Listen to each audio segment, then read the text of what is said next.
নারায়ণগঞ্জের সোনারগাঁয়ে স্বেচ্ছাসেবক দলের আয়োজন। উপজেলার জামপুরে তারেক রহমানের ঘোষিত রাষ্ট্র মেরামতের 31 দফা লিফলেট বিতরণ করা হয়েছে।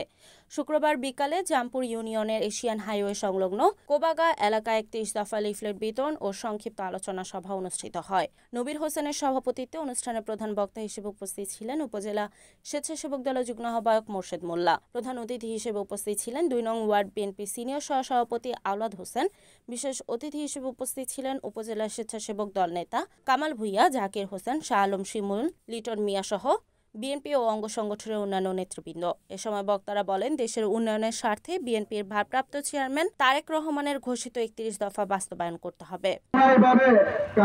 মামলা দেওয়া না হয়, জুলুম করা না হয়, অত্যাচার করা না হয়, হিন্দু মুসলিম সবাই আমরা ভাই ভাই, সবাই যেন একসাথে মিলে মিশে এই দেশের জনগণের উন্নয়নের কাজ কিভাবে করবে এই 31 দফার ভিতরে সব সম্পূর্ণ লিখিতভাবে ঘোষণা।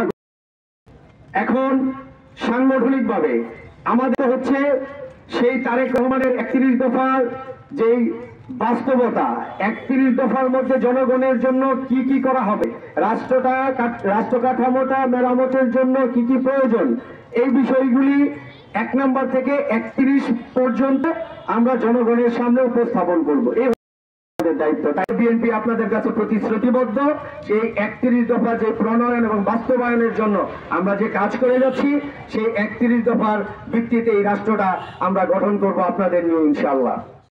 রিপোর্ট খন্দকার সোহাগ, এনএন টিভি, সোনারগাঁ, নারায়ণগঞ্জ।